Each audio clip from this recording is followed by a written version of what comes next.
Good morning dear students. अज असी पंजाबी दे विच पढ़ांगे चैप्टर नंबर 14 जिसका नाम है डॉक्टर भीम राव अंबेडकर। तो डॉक्टर भीम राव अंबेडकर जो कि साडे संविधान निर्माता हैं। भारत देश का जिहड़ा संविधान सी वो डॉक्टर भीम राव अंबेडकर ने ही बनाया सी। तो असी उन्हां दे जीवन के बारे पढ़ांगे, उन्हां दी जीवनी। तो देखो स्टार्टिंग दे विच की है कि डॉक्टर अंबेडकर का जन्म जिहड़ा सी वो 14 अप्रैल 1891 ਨੂੰ ਪਿੰਡ ਮਹੂ मध्य प्रदेश ਵਿੱਚ ਆਏ ਵਿੱਚ श्री राम जी दास ਦੇ ਘਰ ਹੋਇਆ। ਉਹਨਾਂ ਦੀ ਮਾਤਾ ਦਾ ਨਾਮ ਭੀਮਾ ਬਾਈ ਸੀ। ਉਹ ਆਪਣੇ ਪਿਤਾ ਦੀ 14ਵੀਂ ਸੰਤਾਨ ਸਨ। ਉਹ ਭਾਰਤੀ ਸੰਵਿਧਾਨ ਦੇ ਨਿਰਮਾਤਾ ਅਤੇ ਭਾਰਤ ਦੇ ਪਹਿਲੇ ਕਾਨੂੰਨ ਮੰਤਰੀ ਦੇ ਨਾਂ ਨਾਲ ਵੀ ਜਾਣੇ ਜਾਂਦੇ ਹਨ। ਜਿਹੜੇ ਕਾਨੂੰਨ ਹਨ इस टाइम साडे देश दे विच चल रहे हैं वो सारे भीम राव अंबेडकर ते ही बनाए हुए हैं। अगे देखो अगला पैरा। उन्हां दा जीवन लंबे संघर्ष की कहानी है। उन्हां नूं शुरू तो ही गरीबी अते छूत छात नाल संघर्ष करना पिया। पढ़ाई वेले उन्हां नूं आम बच्चों नालों अलग बैठना पैंदा सी। उस वेले जात पात का ये वितकरा अपने पूरे जोबन ते सी। मतलब जिस टाइम भीम राव अंबेडकर पढ़न लई स्कूल जाते सन तां बच्चों के नाल जिहड़ा भेदभाव सी वो कीता जांदा सी जाति के आधार पर। जिहड़ा बच्चा उच्च जाति का सी सिर्फ वो ही स्कूल विच जाके पढ़ सकता सी। तो जिहड़े अंबेडकर जी सन ये नीच जाति दे विच आउंदे सन। तां नीवियां जातां दे लोकां नूं उच्च जाति के अधीन पढ़न लिखण की सख्त मनाही सी। अजिहे विपरीत हालात विच अंबेडकर ने सन 1909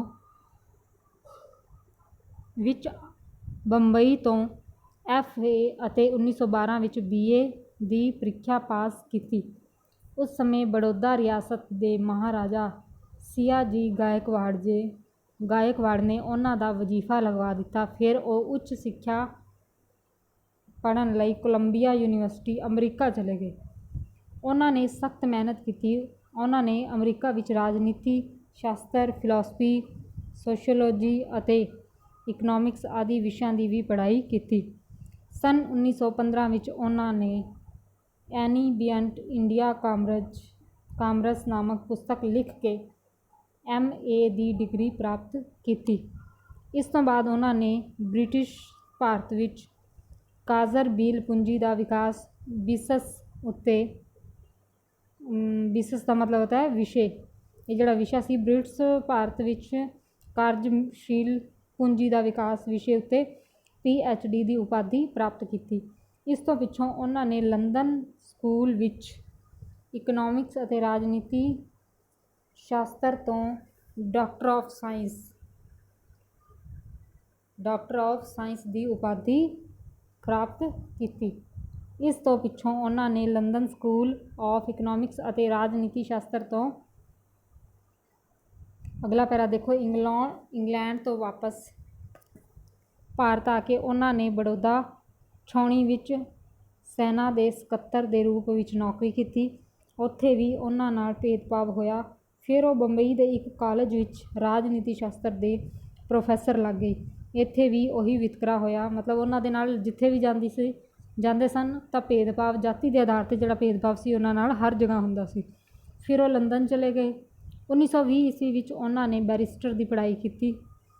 अंबेडकर नूं एहसास हो गया कि विद्या के चानण नाल ही जात पात का वितकरा दूर हो सकता है।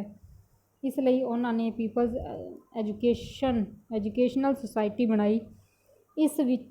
इस सभा वालों गरीब बच्चों की पढ़ाई लई स्कूल और कॉलेज खोले। सिक्ख्या का संदेश कर पहुँचाने लई उन्होंने मूक नायक नां का सप्ताहक अखबार भी कढ़िया।